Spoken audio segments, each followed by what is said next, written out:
themselves. No. If that was the case, I think I would have had a perfect life and won the lotto or whatever you do, you know. Yeah, that's what you would say. You'd say, well, if she's so good, how come she doesn't pick the numbers? No, but, you know, see, God doesn't give any free lunches. We all have to go through.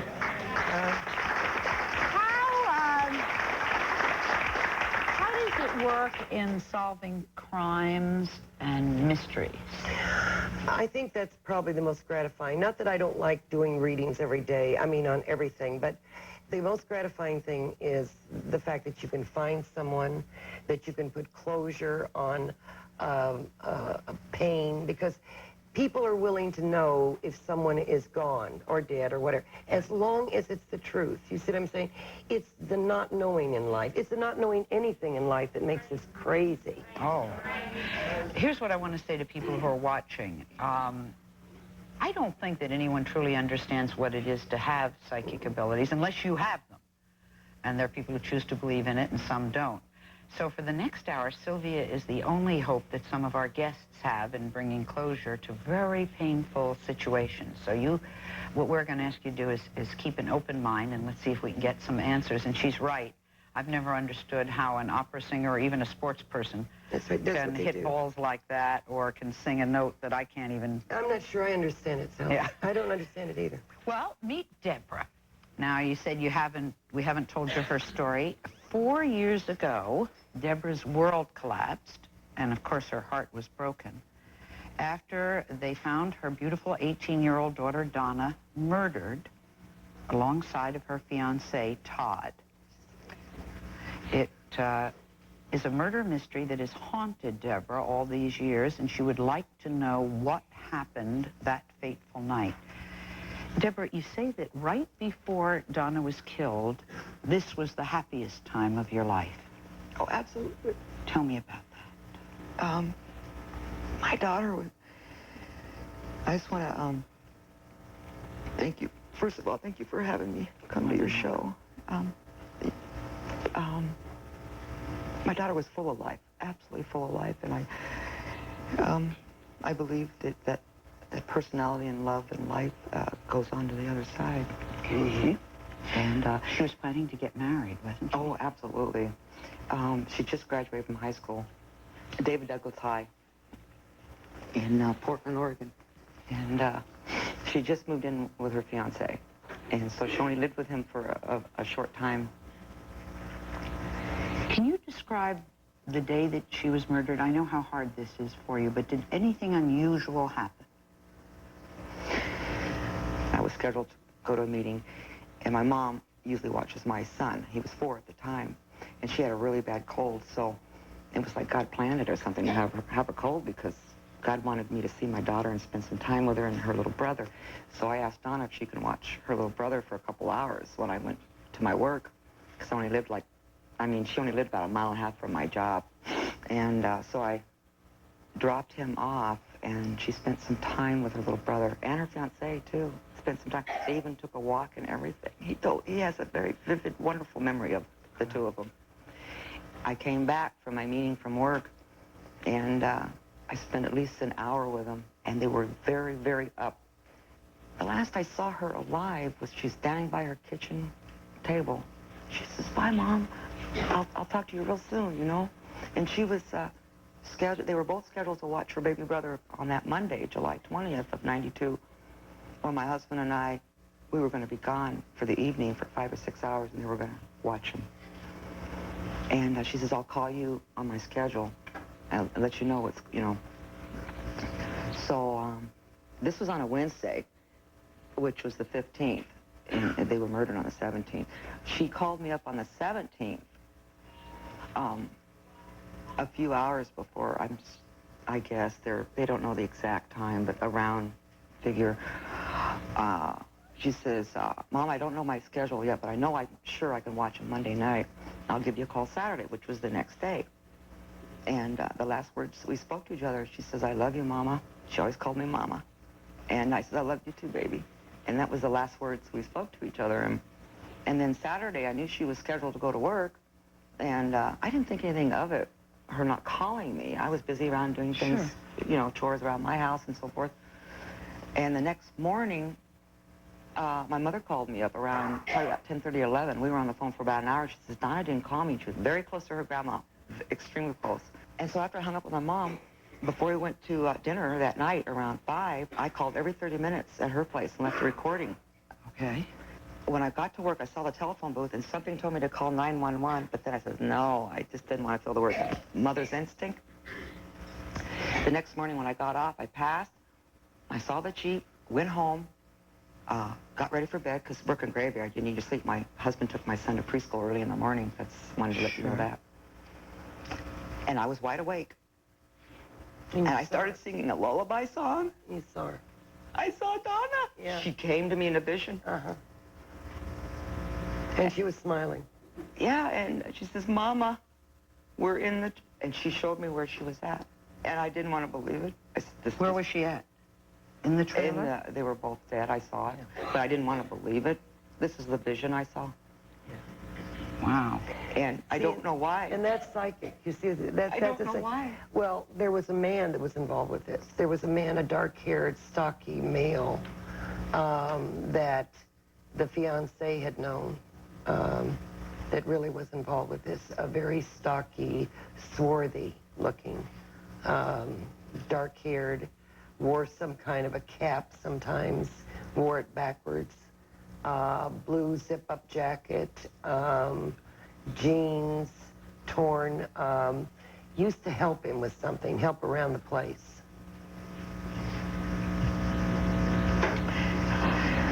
Yeah, You what? What? Okay. I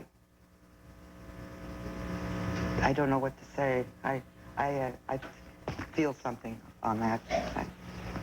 Do you know who I'm talking about? I think I do. I know you do. And this guy had a scar running this way, down his side. I think I'm gonna. You're gonna what? I think I'm gonna. Just hold me up. Okay, it's all right. You know, I can't believe this is unbelievable. and when this man walks by you or near people, he's got a very funny smell. I mean, he smells musty, or like you know how wet dirt smells, or a wet sweater smells, like that. Yeah. Yeah, this is a man that did it. This man is not right in his head, though. Do you know what I mean? Why did he do it? This is the kind of thing, you see, the strangest thing, Sally, is when there is a case of psychosis, Yes. there's no motive. Psychotic means an unreasonable focus on something. This is what this is about. So there was no motive No, at all? except to hurt or maim and jealous of the fact that they were happy. I don't. Can I ask any questions? You can ask me anything. Is it ever going to go to court? Yes, absolutely. Yeah. Does she have to make it go to court? And somebody is right now really opened it or kept it open and is investigating. But please tell them what I said about The first this. detective is absolutely wonderful. I know. And he won't shut it. We'll be right back. I'm sorry.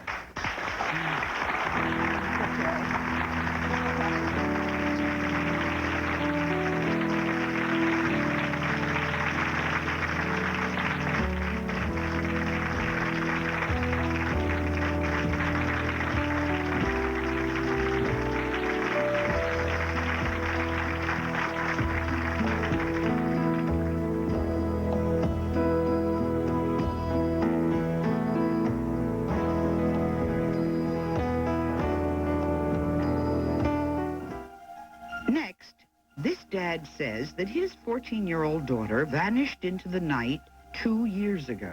Hasn't been seen or heard from since then. Now he fears that she's living out on the streets and is being held against her will. And this mom says that her 13-year-old daughter disappeared in broad daylight and has no idea if she's alive or dead. Will psychic Sylvia Brown give them the answers they're so desperately looking for? We'll find out. If so, please call us at 1-800-93-SALLY and tell us about it. Today we're trying something I think is truly amazing. We're talking to family members who say that their loved ones vanished without a trace or were murdered in cold blood. And they've come here in hopes that psychic Sylvia Brown will be able to help them find some answers and in some cases, bring a closure to a very painful part of their lives. Speaking of painful, this is Jack.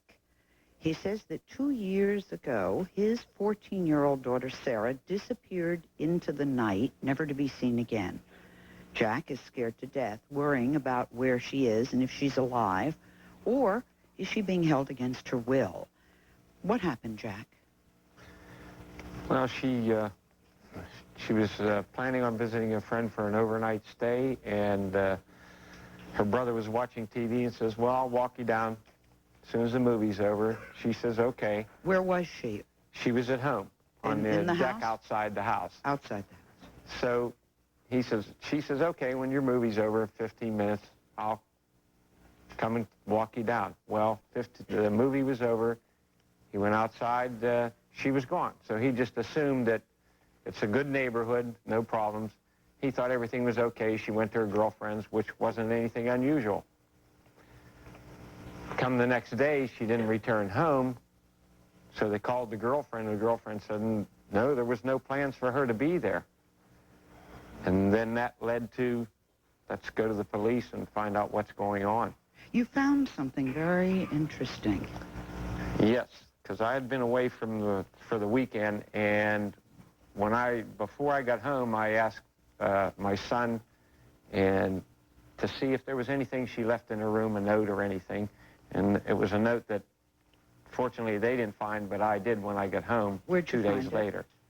Pardon me? Where'd you find the note? The note was on her bed, right underneath her pillow. It was written in French. It was written in French. Was she a French student? She was taking French in school, yes. Well, good enough to write a note.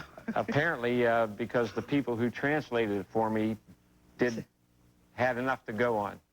We have a copy of the letter that she left behind. Let's listen to what she had to say.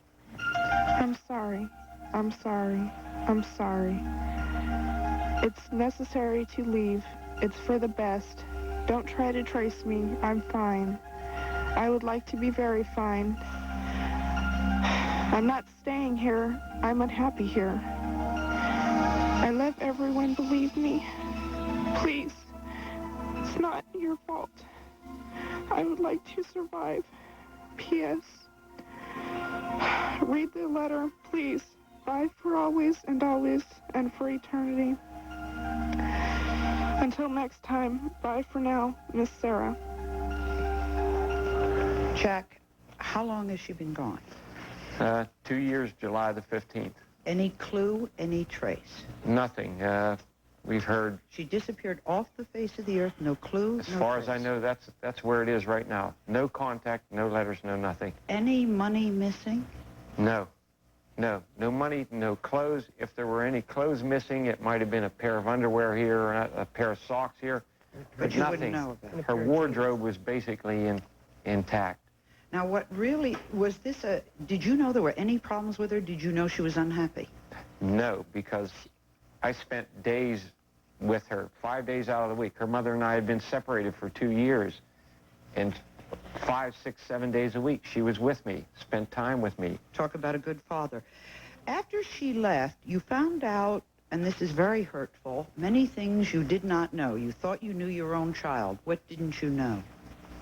I didn't know that she was seeing someone who was older than her, and I didn't know that he was an abusive person. And then he was also on drugs. Yes. What did you say? He was also on drugs. I wasn't sure about that, but...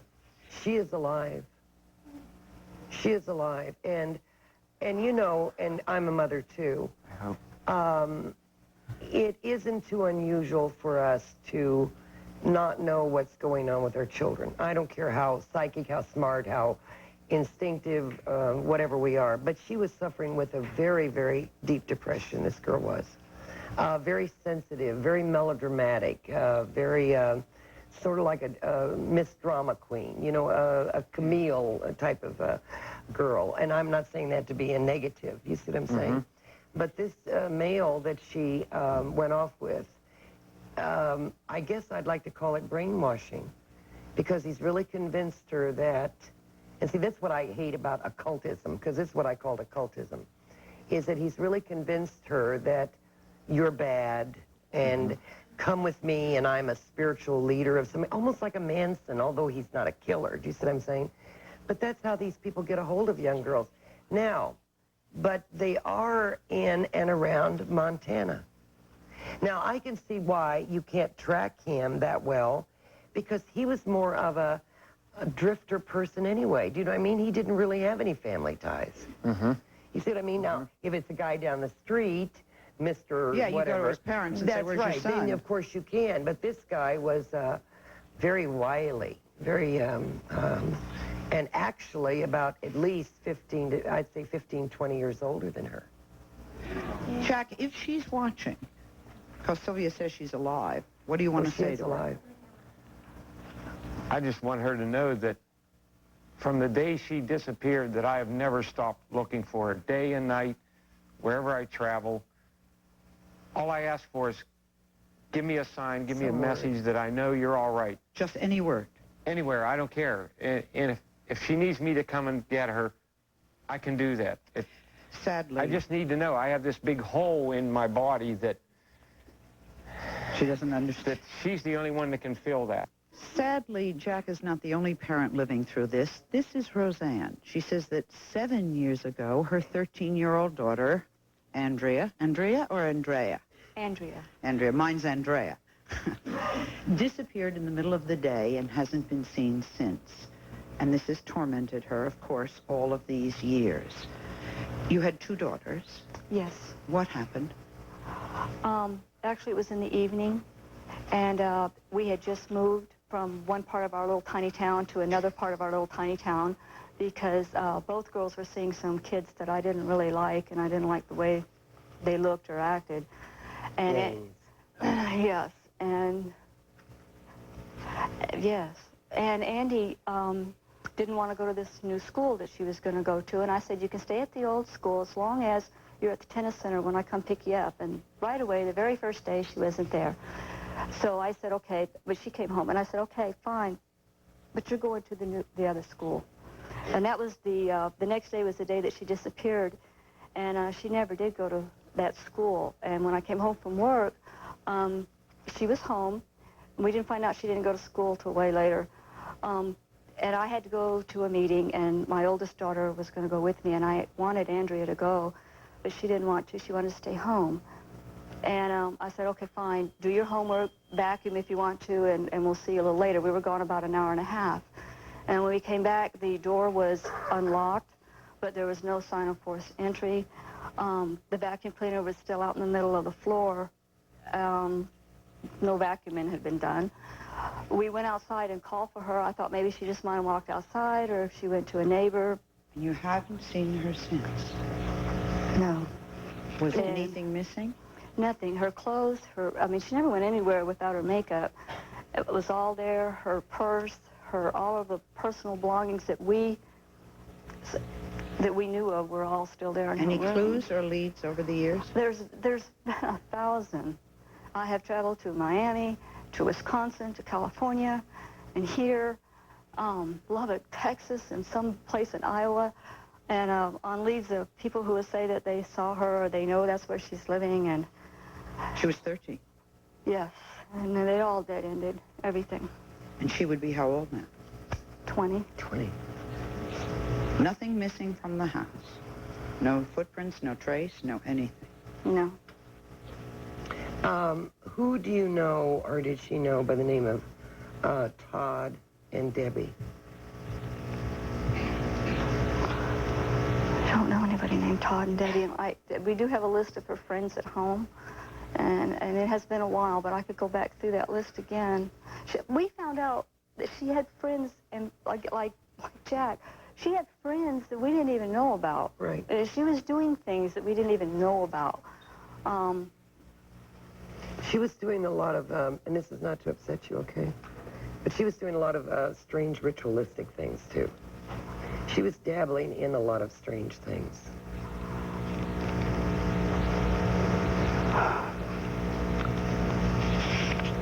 I'm trying to think what kind of strange things. I know that her and a friend, that was one of the reasons why we moved, they were like getting smoke change out of people's cars that weren't locked.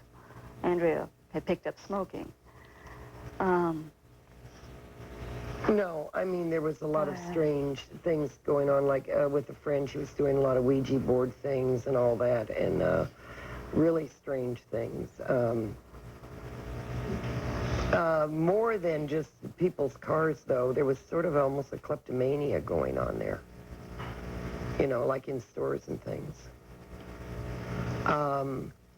I really am getting a hard hit on this Todd, because this Todd is not with her, but this person by the name of Debbie or Deborah, small. She's a small girl, blonde-haired, wears it long. Todd is slender, oval-faced, sort of beady eyes, very large nose, and he has had contact with her for some reason. So whatever this list is, or the people around, you're right, she had a group of friends here, here, and here. And this group didn't know what this group was doing, and this group didn't know what this group was doing. Do you see what I'm saying? Sylvia, is she alive? Oh, yeah, she's alive. We'll be Thank right God. I'm always so dreadful about this.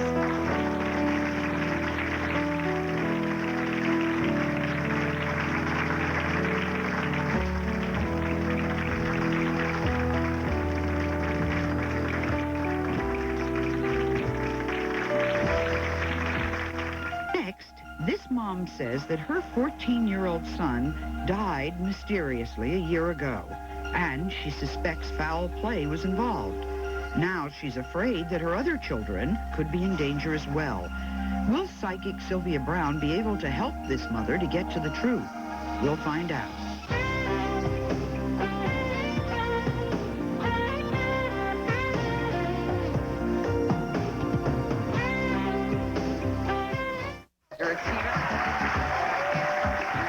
Cheating newlyweds. She wasn't afraid to be caught. Is the marriage over? Next, Sally. Of course, they continue to talk during the break, and if there's any important information, we'll be glad to give it to you. Today, we've been talking to distraught family members who say they're desperate to find out what happened to a missing or murdered loved one, and they're hoping that world-renowned psychic Sylvia Brown will provide them with a clue or an answer. This is Robin. She says a year ago, she found her beloved 14-year-old son, Chris, dead. He was lying on the living room floor with a bag over his head. And not knowing how or why this happened has destroyed her life. I can't imagine anything more horrible than finding your son this way. I'm sorry. Tell us what happened that day. Well, I thought Chris was a very good boy myself. He had 28 trophies in sports by the time he was 13 years old. So I thought he was a very good kid. He was very kind-hearted. Did you think it was unusual that a few weeks before he died, he asked you to move with him? I feel like something was bothering Chris because my sister had came in from New Jersey, and during that time he told me that he was talking about a gang, that they wanted him to get into a gang, and he didn't want to get into the gang. And I said, well, Chris, why would you want to get into the gang? He said, I don't want to, Mom, but you don't understand. They beat you in, and I don't want to get into this gang. All right, let's put that aside. That may be the reason why he wanted to move. Questions? Can I please say something here? Sure. They went further than this. They said, unless you get into this gang, I'm going to kill your whole family. I believe that. They said, I believe that because Chris was very, very protective of me and his brothers and sisters. You know, they threatened him, and especially one guy that was a leader that had tattoos from here to there, and very wide mouth and very, very flat features, was the ringleader, and he was the one that said, we will wipe out your whole family. All right, but now there's something different that enters into the picture. He had confessed to his mother that he had tried huffing once, that he didn't like it and he was never going to try it again. And when he was found with a plastic bag over his head. Now, When did the doctors do an autopsy? Yes. Did they find any indication, with a plastic bag over your head, did they find any indication of gas or chemicals at all? No. When the autopsy came back, he was totally drug-free. They tested him for every drug, and he had no drugs in his system. The autopsy report read that he was in perfect health for a 14-year-old boy. And the reason that they had thought he died from huffing was because I had found him, he was suffocated on the plastic bag, and they checked the house for tubes of glue or aerosol cans, and there was nothing around his body. Nothing. Yet they ruled if there was no tubes of glue, nothing around his body, No. and there was no one else there, who removed what it was that he was using? The next day, we had a phone call from a 15-year-old boy that knew my son and told myself and the police that Chris had died from huffing Freon out of our air conditioner. So the police took it on that, so I went on TV to try to get all the kids to stop huffing, you know. And when we got the autopsy report back about 2 months later, and he was drug-free. It confused you. You have received some phone calls since then. Yeah, I've received phone calls, threatening phone calls, calling me names and telling me I need to stop and asking questions and to keep my mouth shut. Are your children afraid? Oh, yeah, they're afraid. Sylvia, is there anything you can help? Yeah, you know, in the Bible it says, greater love hath no man than to lay down his life for another. I don't rule this as suicide, but in the state that her son was in, and as much as he loved his family, and as much as he knew possibly the implications that would come out, I'm convinced in his state of, let's call it for a moment, and who couldn't be, in a state of grief and derangement. I know that her son did this, but let's put it this way, he had help. I don't mean somebody coming in and putting the bag on, but driven to the point of insanity for fear that his mother and the rest of the family are going to be killed. What kind of... And that would make me crazy. So he figured in his own mind, if I rid myself of myself, then, in other words, I'm giving up my life so that my family doesn't get hurt. We'll be right back.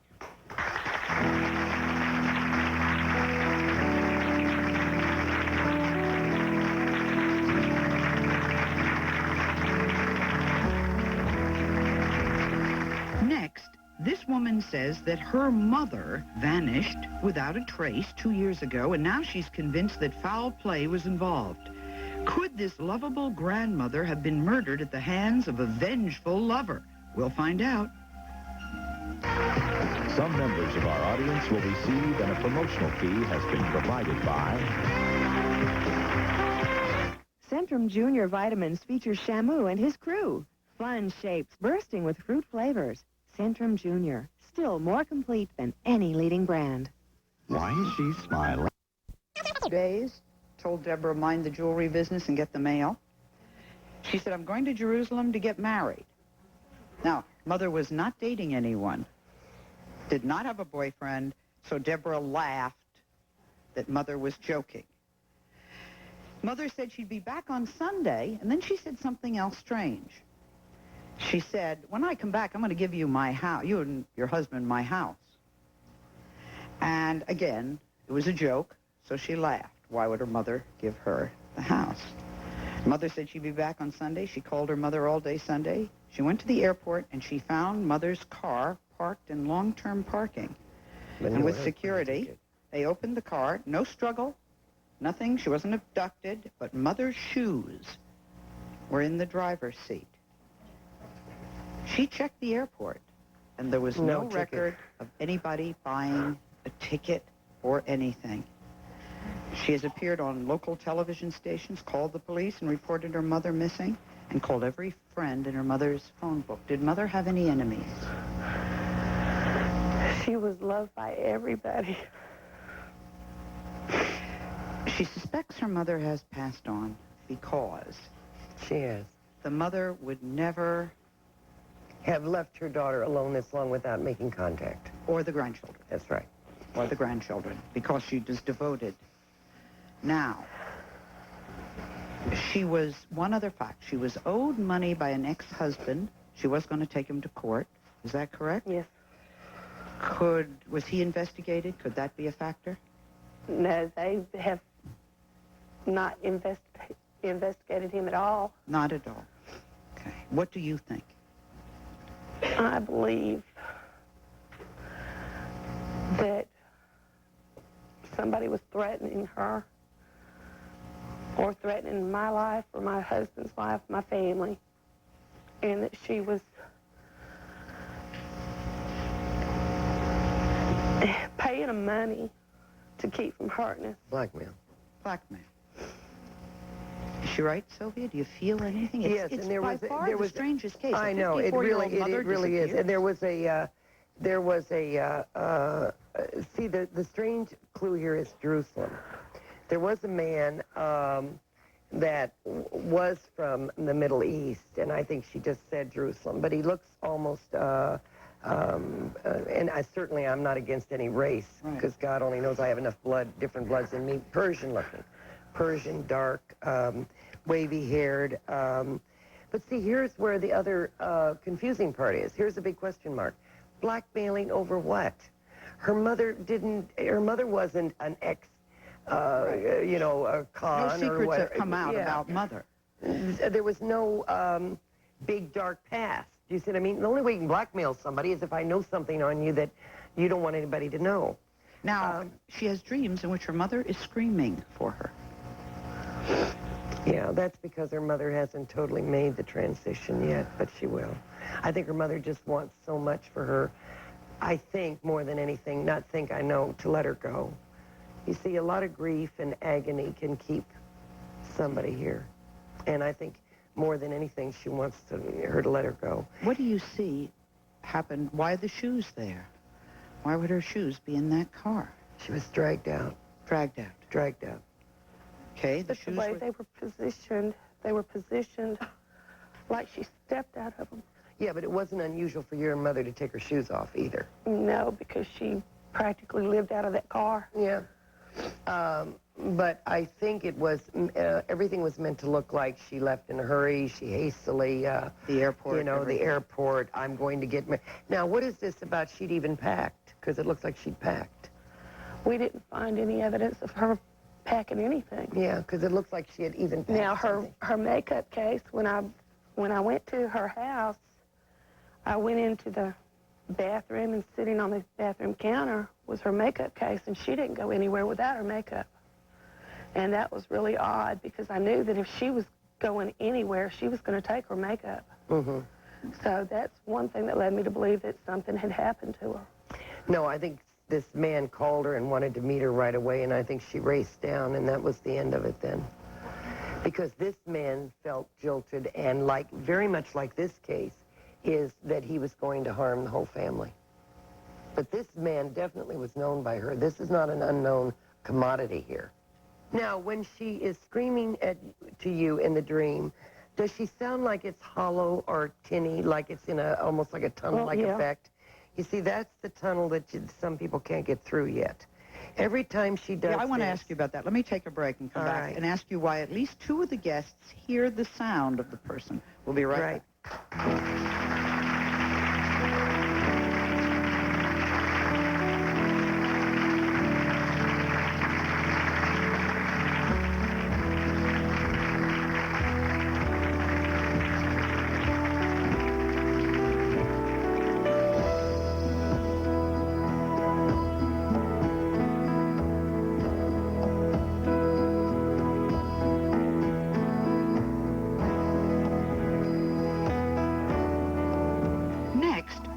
If Sylvia can make any psychic connections with audience members who have unsolved mysteries and questions of their own. You know what I'm saying is true, don't you?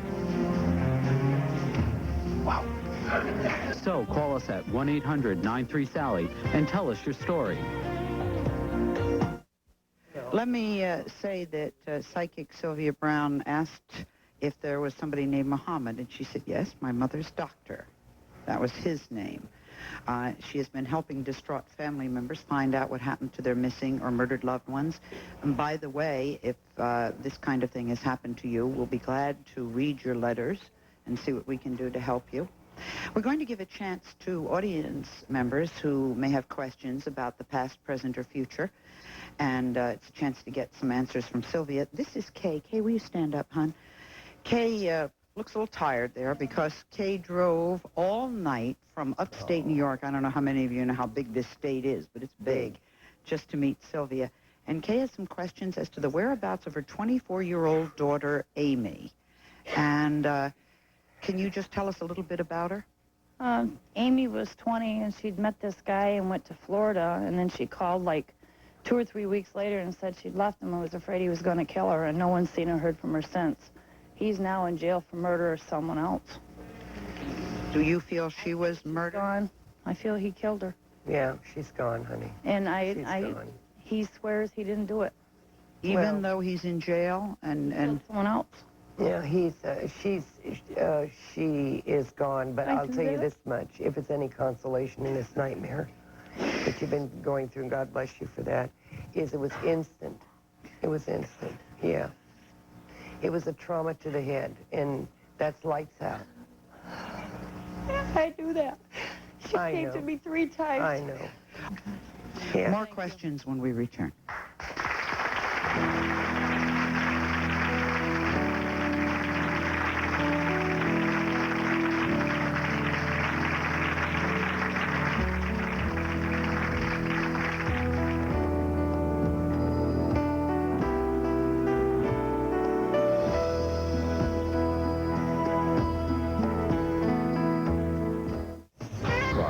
Will receive, and a promotional fee has been provided by 1-800-US-SEARCH. Find anyone. $59.95 plus $10. He killed. I want to know why. Tell me what kind of did group. Tell me what kind of group, hon. It's a sing group. We sing R&B and house. Yeah, music. Spanish. Music. Because he owed money. Did he owe money? Yes, he did. Okay. And he couldn't pay it, and it's what we call loan shark. And the percentage was like 30%, 40%. You know what I'm saying is true, don't you? Wow. We'll take a break. We'll be right back.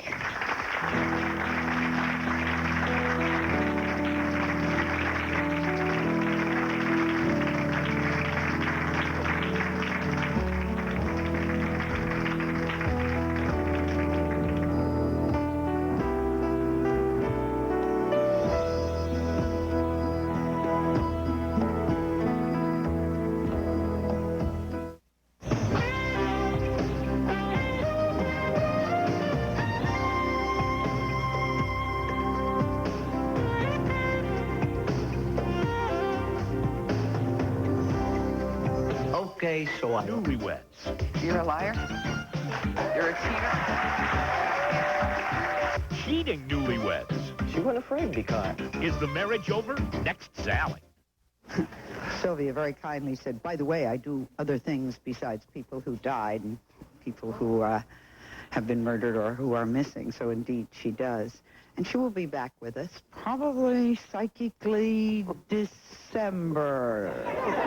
But I'll see you tomorrow.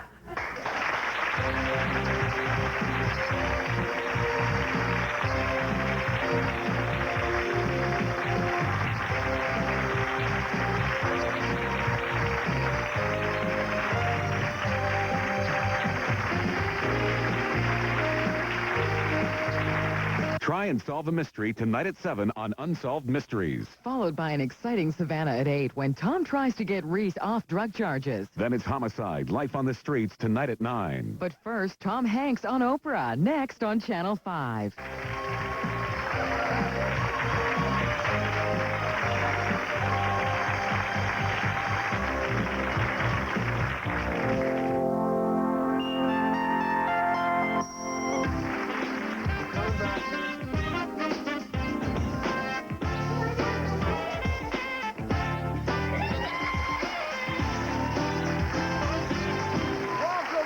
Thank you so much for joining us today. You know, what would you do? This is really odd to me. What would you do if you were home and let's say your friend, your brother, your cousin they're divorced and, you know, they're in their mid-30s.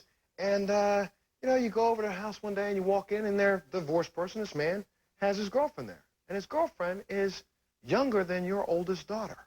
Let's say the girlfriend is almost as old as his oldest daughter.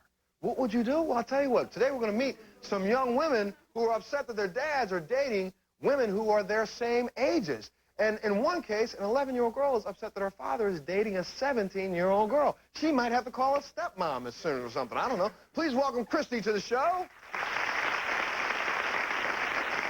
Christy, you are 26 years old, and you're dating a 43-year-old man. Yes, I am, Montel.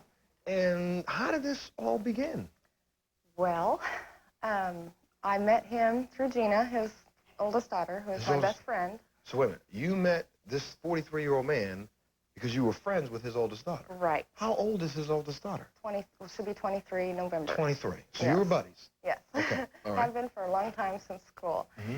And as well as a matter of fact, Gina and I have been really close. And she was there for me when my now 15-month-old daughter was born, which is kind of a bond, you know, that you share that you don't share with anybody else. This is his daughter. Yes. So Gina was there with you. As much as you even cut your daughter's cord, yes, correct? she did. Yes, she very did. close friends. Okay. Very, very close. And 4th of July 2 years ago, he was married at the time, who he has a 9-year-old son with, and they had a big old party out at the house, and Gina's like, why don't you go? Because I didn't have any plans, so I went out there, and, you know, I met him and his wife and the whole fam and friends and things. And just like about a month later, his wife, unfortunately, was killed in a bad car wreck. Okay. And around Christmas last year, I just was thinking about him and Ryan. You know, this is their first Christmas without her, and they got to be pretty lonely and down. So I sent him a Christmas card and a Happy New Year's card. That's a nice thing for a friend of a family to do, right? Well, I just, you know, I felt he had been pretty down at that time. And I don't know, it was after the beginning of the year, the following year, this year, 96, he called to thank me for it and asked me how my Christmas and New Year's went. And I was like, well, I don't mean to be rude, but, you know, I was like, I'm in a hurry. I'm going to go out. And he goes, oh, my gosh, you get to go out. Because, you know, with a baby in the house, single parent, you just don't get to go out all the time. And I was like, yeah. Well, his daughter, Gina, has her boyfriend plays in a band, a country western band. They were playing that night. And as innocent as, why don't you come in town? Your daughter's going to be there. He needed to get out as well as I did, you know. Why don't you come in with me? And so he did, and we danced. Platonic, right? Yeah. Strictly, I mean, nothing had ever crossed my mind at that point at all. Just didn't. And until you got on the dance floor. Yes, until we got on the dance floor. And then the music is playing? Yeah, and then... It's those country western songs are playing? Yeah, those, you know, oh, those love bring songs. me a girl. Oh, bring me a man. The next thing you know, you're leaning on his shoulder? Well, something like that, Something like that. And Gina saw this on the dance floor, did she not? Yes, it extremely bothered her. She kind of come over. She was dancing with a friend of mine, that we were friends. We'd went out as friends before, and she's like, here, you dance with, I'll dance with my dad. You know, I had no problem with it. Okay. I think she kind of seen that maybe something... Sparks were flying. Yeah. And eyes were a little glow. Yeah. Body language was changing a little bit. Exactly. So it, needless to say, I think bothered her. At that point, I still, you know, I mean, it was, I had been single for 2 years, and, you know, he was, unfortunately, in the loss of a wife, and after being with her for many years. So we were both kind of, you know, in the same type of situation of being lonely, and it was just nice to have somebody to dance with that no strings attached, you know, and... But very soon after, the dancing started changing, too. Well, a different kind of dancing. Yeah, it did. It's a little mambo kind of dancing. Yeah, exactly. Okay, and when did that start? Well, the following day, he belongs to, he's a membership in a sportsman club over in Fairview, and they have euchre tournaments on Sundays, every Sunday during winter. And he's like, why don't you girls come? Because I love to play euchre and never can find anybody else either knows how, or getting everybody together to do it's another story. I don't know how to play it, but that's all right. Keep going. Good. I don't even know how to play Go Fish, but I know how to play euchre. Okay. But so we went and we played, and, you know, Ryan, he took Ryan along with him, and Ryan and I, that was the first time Ryan had really talked to me. I'd seen Ryan a couple times before, but he's the typical 9-year-old shy, you know. 9-year-old shy boy who could end up being your stepson. Well, yeah, I don't like to look at it in that form of way, This but yes. has gotten rather tight. Yes, it has. Very tight. It just has, well, the following night we went out for dinner. It was just, you know, he's like, you know, I'm like, look, you are my best friend's dad. this is just too weird. Yeah, I mean, I still, to this day, think it's strange myself, but you can't stop feelings at this point. And, you know, he's like, well, it's just me, you know, and the kids. We'll all go out for dinner. Simple as that, you know, no problem. Well, it's just as, shall we say, escalated from there. And now you live with him. Yes, now I live with him. And how do you get along with his daughters? Well, Kara and I, we're pretty, I mean, I feel we're pretty close. I guess she has problems with it that she's never come right up and said to me. Well, she's here today to tell you she's got plenty of problems with it. Yes, yes. And so is Gina. Gina, she's very blunt. She will tell you to your face, whether you like it or not, exactly what she feels. She doesn't tell you that to your face today. She has expressed it every day to me. I think we should meet the man caught in the middle of dad, caught between his own daughters. Please welcome Gene to the show.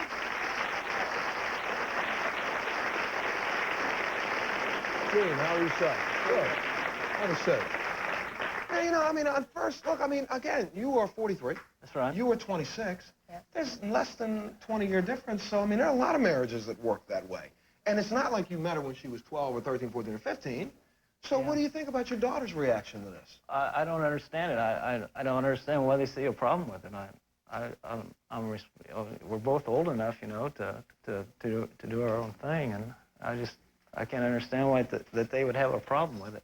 Now, I'm sorry if I asked you this. Your wife that did pass was not your daughter's mother. No, no. So I have a 9-year-old son by her. It's not like that. It's not because they feel like you left their mother and went to a child. It's more because you didn't know each other when you were younger. No. You never met before. So you never seen her. So you just started seeing her a couple years ago. 7 months ago. 7 months ago. Yeah. Okay. Well, you know what? I got to take a little break, and I think, you know, your daughters say they have a lot to say about this. They like to get this out in the open right now to see if maybe we can move forward. We want to help you see if we can move forward. If they want help dealing with this, at least they're here saying we want help to deal with this. That's a good thing.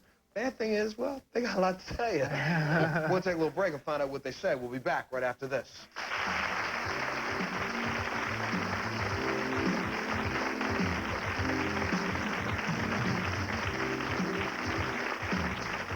I believe that it was put there in hopes a black person would come through. Her neighbor says it was an accident, plain and simple. Tragic accident or hate crime? You decide on the next Montel. We are talking today to women who say they hate the fact that their fathers are dating ladies just their same age. Please welcome Gina's daughter, Gina. Gina's daughters, Gina and Kara, to the show. This, I would grant, is kind of an odd situation, right, Gina? Because the two of you were very close friends. Yeah, we were really good friends, and it's just really awkward. I feel like she's betrayed me. How has she betrayed you? Because you just don't do that. You know, it's just not something Wait a minute, this lady out here saying, right, wait, excuse me, what, her dad has to get her approval before he goes out on a date? Stand I up. feel like that she probably wouldn't feel too bad. That's Gina? Yes. She probably wouldn't feel too bad if that wasn't her friend. Exactly. You know? But the whole thing was that that's her friend, and she should have had more respect for herself and her dad and her friend. Oh, no, I don't know about this. Anybody? Christy, now what do you say to this? I mean, like I said, I understand Gina's feelings. It is an awkward situation. I've tried to place myself in her shoes. I don't have a best friend that's dating my dad. My dad's married happily to my stepmother. It is awkward to have somebody new, period, come into the scene of your father's life, whether they're your friend or not. It's an adjustment anytime. It is, I don't know. I mean, I don't think I was doing it out of disrespect. I really don't. I almost look at this as kind of an advantage there. I mean, almost, you already know the lady who is very close to your dad, and if they become closer, it's almost like I already know my friend, and my friend could make a good addition to my father's life. Montel, I thought that everything would be even better because I was dating maybe somebody that they knew, you know. No, because, you know, there's conversations that her and I used to have together that we just can't have anymore. You know, there's certain things I don't want to tell her because I don't want my dad to know. And then, she starts talking about my dad, in sexual ways, and I'm just like, Oh, yeah, you might want to stop that. Boy, Karen, what's your problem with this? Because it's like you want to separate. You want your friend on one side and you want your dad on one side. You don't want them both together. But wait just a second. I mean, love sometimes can be blind. Love sometimes knows not when to begin or when to end. Love just happens. You're walking down the street one day, and bam! him. Love hit you right upside the head. Love hit him right upside the head. I mean, you can't knock them for at least they're out front. They came up and said, we're going to do this. Did they Well, not? they didn't tell me that at first.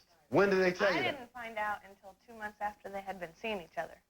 But does your dad, at age 43, does he have to come and report to you? No, but I think that it was something she should have told me. I mean, being best friends, you know, we tell each other everything. I think this is way out of line. I'm 43 myself. I wouldn't be able to tell my sister, hi, I'm dating someone 12 years younger than you. I couldn't do it. I just couldn't do it because my sister's like in her early 30s. That's your sister, though. Yeah, but I can't see it. It doesn't work for me. I would have to tell my sister or whoever, you got to get a grip. It's my life. Come on, is it not? This lady's saying yes here. Stand up. Back me up here. Back me up, please. Yes, if you're comfortable with that person and you feel the same way about each other, you love him and he loves you and you're happy together. right. That's it. That's right. I love her very much. And I can think about all the wonderful things that could happen. You could go on a family vacation, and rather than taking your stepmother out to the store to go shopping, you're taking your best friend. You know what each other likes. You're not going to argue about which store to go to because you've already been friends. There's an advantage to Yeah, this. but there's a lot of disadvantages. Like I said, the conversations, you know, we just don't, our friendship's not on the same level at all anymore. I have figured at out all. it's not. We're very rude with each other. Well, We now the barely rudeness talk has anymore. nothing. The rudeness has something to do with trying to get a grip, dealing with the relationship, not as much. I mean, you don't have to be rudeness because what if the woman was 25? Well, I don't care how old she is, just as long as she's not my best friend. Okay. All right. Well, I got to give you that. Yes, sir. Yeah. I see what happens is sometimes with change, there's some adjustment has to be made. You know, it's different. And when you change, sometimes you be a little afraid. You just have to adjust, you know. Yeah, give it a shot. How about it? Why can't you guys just sit down in a room See, together? I have to live with them, though. I mean, I live with them, so I have to see this stuff every day. See what stuff every day? Little kissy face. Well, that's their boyfriend and girlfriend. Well, that's my dad. Montel, she'll actually get up and walk out of the room if we're sitting on the couch together with my arm around her. I would if I was there. Well, I don't try to get downright, well, I would hope not. You know, but I mean, the leaning over and on the lips or on the cheek shouldn't, to me, be out of line in front of children of any age. So now let me ask you this question. So what do you want to have happen now? There is a relationship. Your father is happy. You've been happier than you've been in a long time, correct? I'm very happy. So now, do you want your father to say, okay, I'll give up my happiness because you don't agree? Never, no. I wouldn't want that at all. So how do we work it out? Because I know every time she's over the house, you're like this. Can't believe that you kissed. Can't y'all take that in another room? Just go. You do that all the time. Every time you see them together holding hands, you both have an attitude like, How can you sit at a table and eat dinner when somebody sit across from you go like this, Say, got something stuck in your teeth? So what are we going to do? You know, I don't know. It's just really hard to deal with. Well, you know what? It's really hard to get used to. Here's what I want you to do. You're going to sit here, and you're going to listen to some other families that are trying to deal with it the same way. And by the end of this hour, we're going to try to see if we can give you some tools or some ways to deal with this a little bit better. Drop the anger, because that's the first thing. You can't be mad at your father. Are you mad at your father? No. Are you mad at your friend? Yes. Well, but if your father loves your friend, you know, there's something That just didn't happen. But it happened. And you know it wasn't deliberate. No, it wasn't. Okay. So, what happens tomorrow if, let's say, your dad goes into a new business? He's working with some people that are television celebrities or something. And one walks in the house, and one happens to be 39 years old. And you go, oh, Dad, your friend, what's his name? And then you go out. What's your dad say? No, the hard time you gave me, you shouldn't do that? I wouldn't. You wouldn't? No. You just wouldn't date him? No. All right, well, I'm going to take a break. We'll come back with a man who is dating a girl that is younger than his daughter. We'll be back right after this.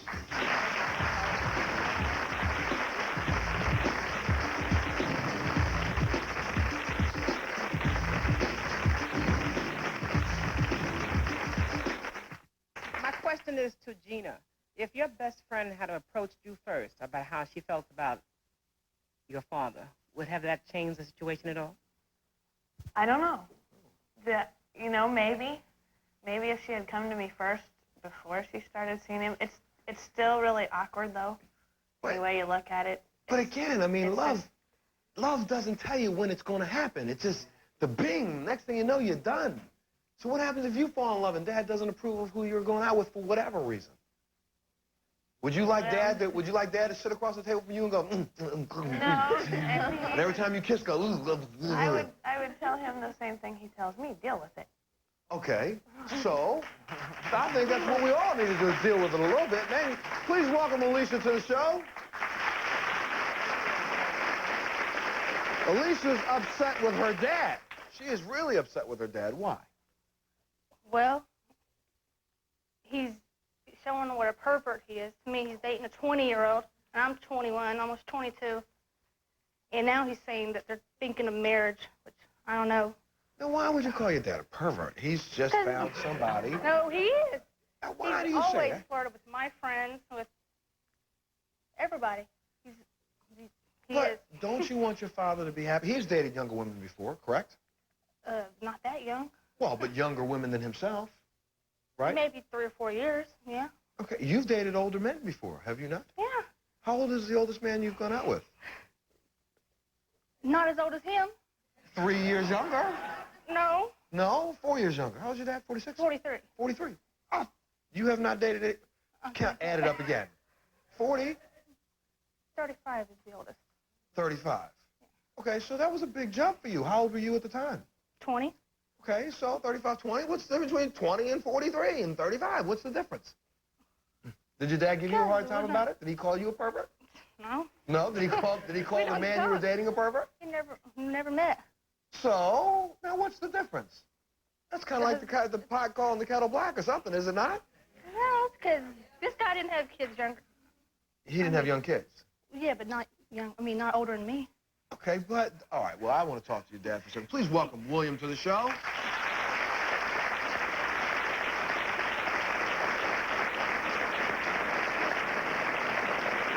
Thanks, Ed. Have a seat. William, what's the deal here? Well, she's mad because I'm going with a woman younger than she is. And this was not her friend. She's never met her. She don't want to meet her or hasn't wanted to meet her. Well, you know, you can meet her today. Oh, yeah, I know that now. Okay, all right. But, so what's the problem, Dad? I mean, do you think you have to answer to your daughter? No, I've raised my kids where they're not supposed to answer to anybody but themselves. Okay, and neither do you have to answer to anybody but yourself, sir. correct? No. So I think it's time that you meet. She's done several things, and I've never knocked her for it, like as far as the older guy she was going with. Because you're not She's around. pregnant now with a guy that's married, and I don't know.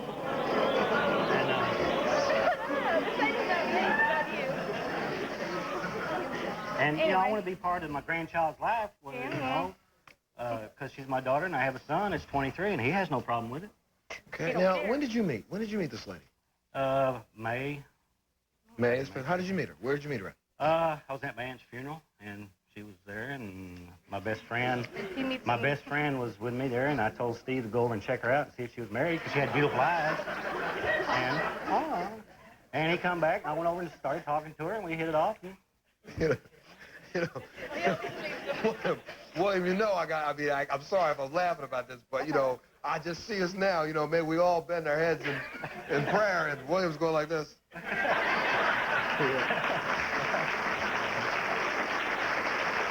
You know, and please, I'm not trying to be sacrilegious, so don't tell me I did something really terrible. But you met the lady there, and she works there. Yes, sir. Okay, so, all right, so now, you want to meet this young lady? I think it's time. I don't care. But I think you should. I mean, why not? This could be, in a way, your future stepmother. No. Well, it could be if your dad marries her, it will be. Are you talking Legally. Legally? But not. That doesn't mean she has to be your mom. It just means that, you know, you have a relationship with your father. I shouldn't even bring something. I'm going to bring her out right now, but I have to bring her something. Well, you do have an illness, right? Yes, sir. Can we talk about that? Is it okay? Sure, Just that's not what I came here for. I know it's not, but I think it's kind of an important issue to this. And I won't say what it is, but you have a life-threatening illness. Yes, sir. You have to go to where it is, and right now, you're having fun in your life. No, and you're not having fun, but you're happy. This is not the reason. I'm happy. That's not the reason. I'm here because, I mean, of my illness, I want to have a relationship with my daughter and my grandchild before it's too late, and I'm not here. Right. You know. And if, while he is having a relationship with you and his grandchild, he has a friend, he should be able to have any friend that he chooses to have. Right? I guess. I guess. Well, wait, didn't you not say you were mad because you feel like the time that your dad has left, he should be spending with you? Yeah, he keeps saying he's going to do stuff with me, go out because he wants to spend time. But he's always, I mean, when he says he's going to do something with me, he's with her. Now, that's where the issue is here, Dad. No, how many times do we both work, and how many times I've called, and she's graphic, she just got off a day's work. I go, hey, what are you doing? I'm busy, I'm tired, then she hangs up on me, or don't want to talk. I don't hang up, no. So if Dad wants to go out and you don't reciprocate and go out with him, the time that you want to spend, it's not that his girlfriend's taking away time. No, I mean, he's been with me when he's been with other people, too. It's just that he always says he's going to do something and then never does it. He's done it since I was a kid. He knows it. Well, you know what? I'm going to take a break. I'll take a break first, and then we'll bring Jennifer out here because I think it's time that you meet this young lady. This lady makes your dad happy. It's a person that's in his life. And if he wants to have her in his life while he comes to see you and his grandchild, you should be okay with that. No? Well, we're going to find out in a second. We'll take a break. We'll be back right after this.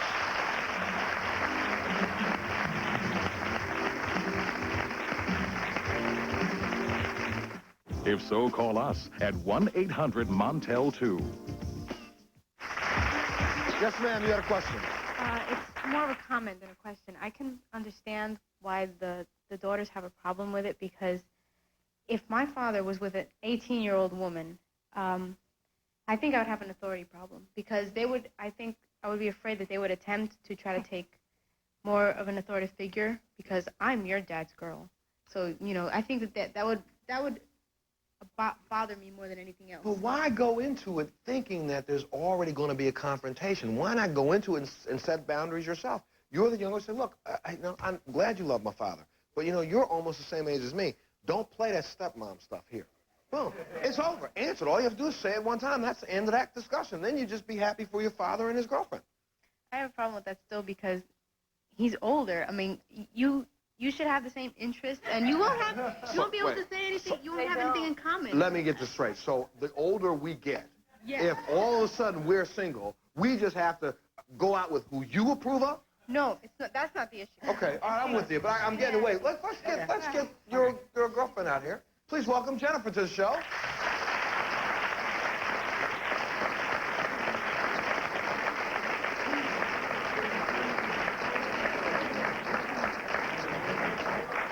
Well, Jennifer, why don't you say hello to Alicia? Hi, Alicia, say hello to Jennifer. You know you go for shake hands. Look at her. Hi. Please say hello. Is that all you're going to say? You had some questions for her. Go right ahead. What she sees in him. I mean, I've already asked her that. I mean, my dad's not bad looking, and he's nice at times. I mean, Alicia, your father's age has nothing to do with why I care about him. I don't want to be your stepmom. I don't want to replace your mom. I don't want to be your child's grandmother. I'm here for your father. And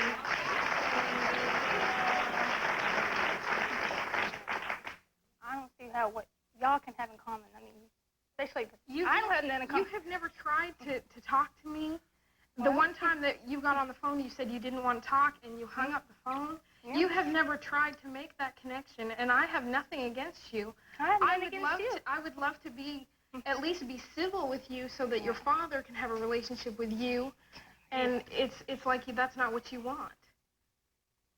Your brother's older, and he doesn't have no problem. He just don't care. He's a man too. I mean. Yeah, but you know what I mean? I think the point that was just made is very clear. It's not like these people want to replace your mothers or want to become part of you. It's a thing that they just want, if they can, to please the man that they're with.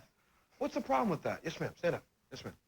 What I wanted to say was that I think the fathers should have asked their daughters. Not asked, just inform them that, how would you feel about me dating a younger woman? My father asked me how would I feel. My father married a woman. It made no difference how I felt, but he wanted my point of view, and I think that's very important. He's never liked anybody I've dated. Yeah, but I don't know. I got to ask, wait, where's a gentleman? Hey, stand up, sir. Tell me something. Do you have any daughters? No. Okay, but now, do you think, she said, I think the man should go and ask his daughter's opinion and ask her, do you think that's appropriate? No. I don't either. When does a daughter or a child dictate what a parent has to do, or a parent dictates what an adult child? It's respect. It's not dictate, it's respect. It's not a lack of respect to come and ask a child, or not to ask a child, their opinion about. So if I got to ask a child their opinion about who I date, I got to ask the child what job I have? These are not children. If the girlfriend is 21 and the daughters are 20, how can they be children? Then that means the father is dating a child. No, they're a woman. You're 18, you're a woman. Okay, that's why Okay. I said that's why I said they're not children. You're saying a child. These are not children. It's your child. And I'm saying that if you're telling me that I got to ask my child, their opinion about who I date, then you're telling me I should ask my child their opinion about who... Ask them how do they feel. You It wanna doesn't know. matter to me how you feel. Because it doesn't matter to me how you feel about what job I have. Wait, yes, sir. Okay. I can see both sides. I really can. I can see the daughter's side, and I understand what they're saying. And I definitely see, I think he deserves his happiness. And I don't think he should have to ask your permission. I think that if no matter what you say, he's going to be there. He's going to be there. Make them happy. Give them your blessings. Yeah, I think that's what they all want. Well, right. Please welcome 11-year-old Jenny to the show.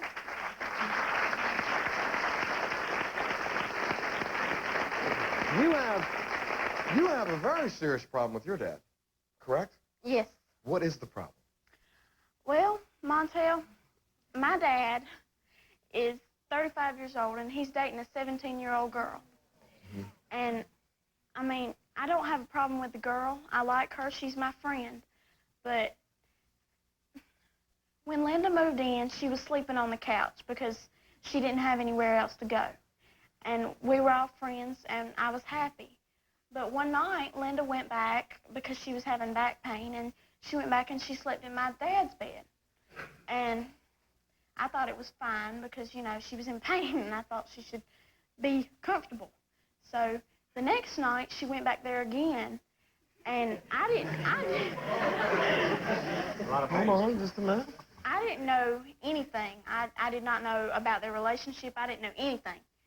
And about a week after they started dating, she'd been going back there every night, and we went out, and we were having lunch, and Linda went to order our food, and I asked my dad, and I said, Dad, what is Linda now? Is she your girlfriend? Is she just a friend? Because she's way too young to be my stepmom. What is she? And he didn't really give me a straight answer, and I thought about it, and I figured out that they were dating, and I figured out I didn't like it. Okay. And did you tell him that you didn't like it? I'm not sure if I actually told him, but I made it known. Now, I will tell you, then there's where the difference is in opinion. Now, in these cases, these are all adult children. This is a child. And this child, maybe not. We'll find out what Dad thinks about this, but I think maybe Dad should have stopped for a second before he even ventured down that road and said, what would you think if I date a girl such and such an age? And let me ask you this question. Was not Linda a girlfriend of somebody in your family? Yes, she was my cousin's girlfriend. For a while? For a while. And then they broke up. How old is your cousin? I think he's 16, 17. 16, 17. Ah, so it was your cousin's girlfriend. They broke up, and then Dad's dating your cousin's girlfriend. That's a little strange to you, is it not? Yes. Okay, you want to tell Dad how strange you think it is, right? Yes. He'll be here in just a second. We'll be back right after this.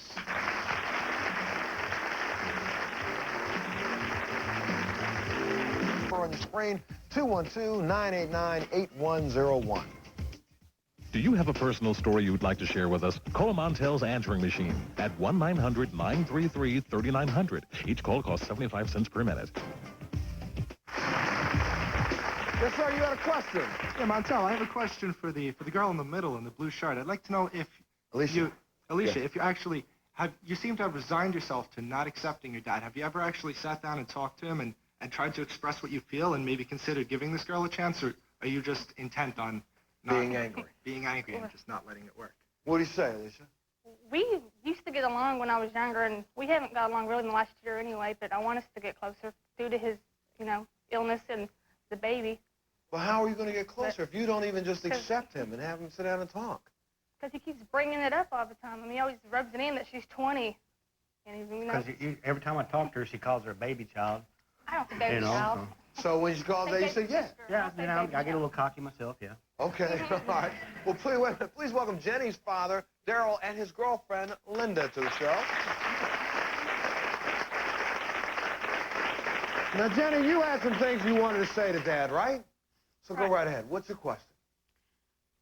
Dad, why didn't you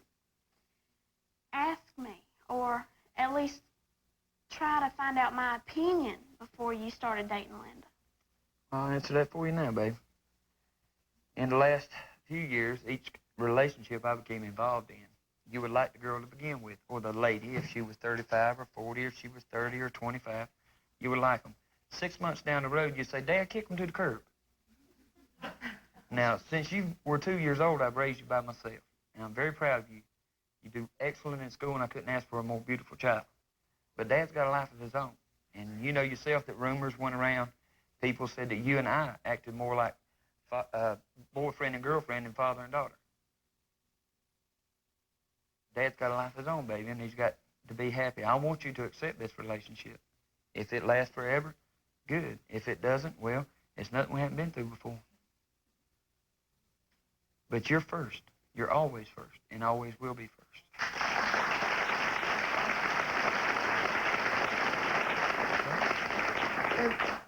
But I also, I think, Linda, in this, I mean, you can see the fact that this is a little precarious here, correct? Yes, sir. I mean, you're only 6 years older than his daughter, and that 6 years, it's not like 27 and 21. It's 17 and 11. So it's going to be tough. Let's say Dad decides we stay in the long haul, and the two of you stay together. Your role will never be a stepmother to her. I don't want to be her stepmother. Well, make sure she knows that. That's what We've sat down and we've talked to her. I told her I want to be her friend, her best friend. I don't want to try to take her father away from her. I don't want to be her mother. I just want to be her friend, and I love her, and she knows it, and we just want her to be happy. Do you understand that? Okay? I understand that, but when Linda came, she was my friend. But I felt betrayed because she was my friend, and now she's my dad's girlfriend. And Well, you know, but that part, that's understandable. Do you know this? I mean, what you, all three of you, all of you have to understand is that, just like the gentleman stood up and said, when change happens, something comes in that throws a monkey wrench into the normal situation, it takes a little while to adjust. You should be happy. You should be happy that your daughter has these kinds of feelings, that she can sit back at 11 years old and take this in and try to make an assessment. And that's what she's doing. She's acting way more mature than those that sit around going, and wait a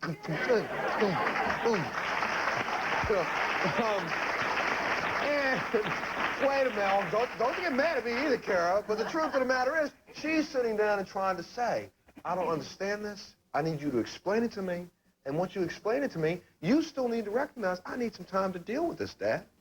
So this isn't going to be an instantaneous change. I'll tell you what, why am I running off the mouth? When we come back, we're going to meet a psychologist who's going to tell you all some things that you need to stop and think about when it comes to these kinds of relationships. We'll be back right after this.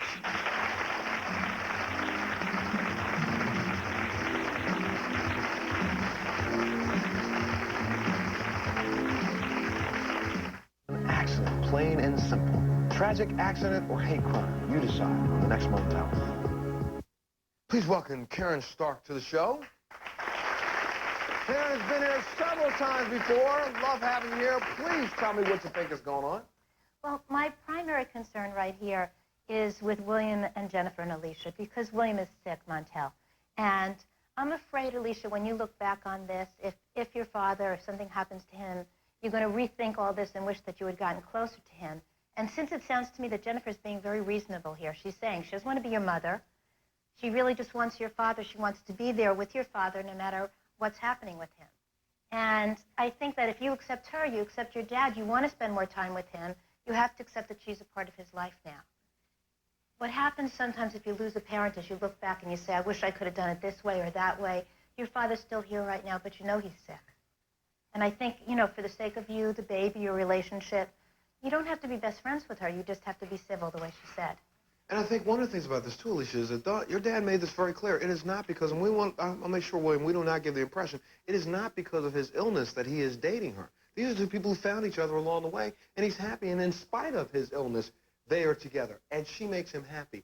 I, as a child, would be unbelievably happy if my parent had someone that would be with them when they were in a time of need, in time of crisis. I didn't know that he was sick when we first got together. Well, it was a good month before I even knew. And by that time, it didn't matter. The thing that I wanted to say in general, Montel, is that it's hard, whether you're an adult or you're a kid, when your parent finds someone else. No matter who the person is, your best friend or your worst enemy, it's hard to accept somebody else. And I think it's essential because of what you said, that you really want your parent to be happy. You have to go out of your way to learn how to accept it. Except in the case of Jenny. Now, Jenny's only 11. And Well, you know what, I tell you what, let's hold Jenny for the next segment because we want to spend some time here, I think. But I want to talk about Gina and Kara for a second. And the and the all those utterances that they make every time mom and dad, not mom and dad, woo, wow, that's Damn! I'm sorry. You know why you did that? I better take a break. I think it's because it's on their mind, too. I mean, they're thinking of their mom. Their mom is dead, am I right? No, that is our stepmom. That was your stepmom. Your stepmom. Your stepmom died, and now there's this new person in her place. And it's all very confusing to you, I think, especially since she was your friend. Once again, I mean, I think that's the issue. You're mad at her. You're not mad at your dad. And I don't know that you should be mad at anybody. It's just awkward. It's really understandable. I mean, you don't want your friend to talk about your father as her boyfriend. So that part of the conversation should probably stop. So you guys would have to start to really be very strict in terms of what can be talked about and what can't. But once again, they seem happy. And even, you know something, even if they weren't happy, he's your dad. He has his own life. You two are grown up already.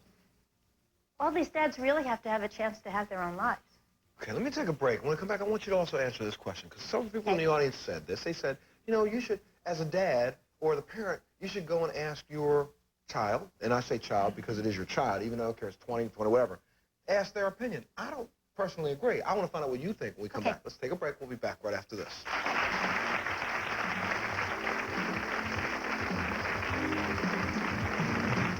Or call us at 1-800-MONTEL-2. Again, welcome psychologist Karen Stark to the show. Karen, we're almost out of time, and I really want to talk a little bit with Gina and her dad. Why don't you go ahead? Well, with Jenny and her dad, I think that Jenny's going to have a lot of trouble accepting anybody. She really will, because Dad has raised her since she's 2 years old, and I think it was wonderful that he reached out, and for you to keep telling him how much you loved him, and he told you how much he loved you. Is there something else you want to say? Because I think Dad's going to be with other women, whether they're younger or older, and it's going to be hard for you. Want to talk to Dad? I mean, do you need more attention? He said you're number one. You heard him? I know that he says that I'm number one. I'm on the top of the list, but I mean, it's hard for me to believe sometimes because my dad, most of his girlfriends I've had no problem with until I get mad at them. See, I'm thinking you're going to have problems with all of them, and that's exactly what I'm saying. You're going to get mad at all of them. And because they're not, you know, your mom, you're not used to having them, and they're competing with you for Dad. And what he said was a good point. People were wondering about the two of you. I think it's good there's another woman there, but you're going to have to learn to understand that he loves you. Even though he could love somebody else, he will always love you. You're his number one. You're his daughter. Let me, maybe I can suggest this to you, Jenny, because this would be very important. And I'll say this to you too, sir. What if after the show's over, I get an opportunity for the two of you to go and see somebody, just sit down and talk a little bit, so you air everything.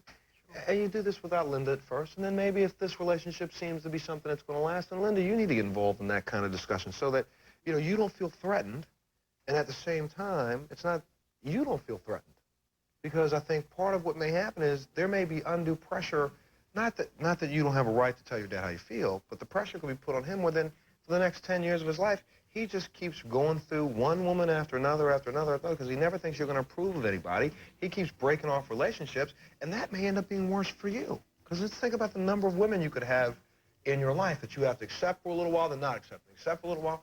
It may be just good for you to kind of talk about your feelings with Dad so he knows, and I'll give you the chance to do that when you get home. You want to do that? Yeah. You want to do that? I think that'd be great, yeah. Okay, we'll find somebody for you to do. You think that'd be a good idea, Karen? I think it'd be a great idea. And in answer to your question about parents asking children for permission, I think it ties in with what you're saying. Talking about feelings, how do they feel about the situation is great. A parent should never ask a child for permission. That's reversing roles. Okay. It's traditional when the child's getting married, they ask the parent for permission, not the other way around, and people don't even do that anymore. Okay, all right. Good, well, I'll take a break. We'll definitely do that. I think that this is easily solved because I think you all are old enough and mature enough to say, okay, guess what? I don't like this. We really don't like it. But, because Dad needs to be happy, we will be civil. We'll keep the popping No, Gina, we can get rid of some of that. There's something you liked about her. She was your friend. Exactly. So You know? you've got to find what you like and forget the dad part. I know it's hard, but... But also, they all have to recognize it's going to take time. Oh, yeah. Okay. Montel, I did Yeah. tell the girls that I would never come between them. You know, that their friendship, that's theirs, and they Well, they the can have friendship's it. already you know? strained a little bit, Jim, Yeah, and- because well- of what happened. Yeah, and it'll be that way, but it's going to take time. We'll take a break. We'll be back right after this. At Rent-A-Center, you can try it before you buy it, so you never get stuck with anything you don't want. We guarantee it. Call 1-800-546-4900 now to find out how. Crunch and Munch, whether you crave something salty like popcorn or peanuts, or something sweet like rich, buttery toffee. Crunch and Munch, it's perfect, whatever you're craving. Jonelle Save-A-Nail is the perfect emergency repair kit for broken and split nails. Men's nails instantly and safely, as quick as you can say Jonelle. Jonelle Nail Care Products, beautiful nails made easy. 1-800-US-SEARCH. Thumbs up, Nick and Rob. Call Nick and Rob. 1-800-US-SEARCH. Nick and Rob. 1-800-US-SEARCH. You got to love it. You know, we're almost out of time, so I want to thank all of you for being here. And Karen, before we go, maybe there's a way that if at home right now there's some parents watching the show and they're getting ready to get in this situation, what's the best way for them to handle it to try to stop this kind of thing from going on? To accept the feelings and not to make jokes. Don't get down to their child's level, to take it seriously, but also say, I'm the parent, this is what I have to do. Understand, like you said, that it takes time. This kind of thing takes a lot of time. It works out slowly. And it's important to keep talking about it. That's the best thing you could do is have open communications. Okay, and I think that's kind of like the bottom line of every show we do. That's Open true. up the communication. So thanks. Join us on the next Montel Williams show.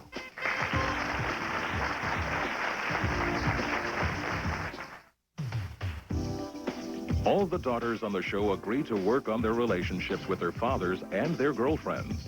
The dads said they will try to juggle the relationship between the two women the best they can. We'll keep you updated on their progress.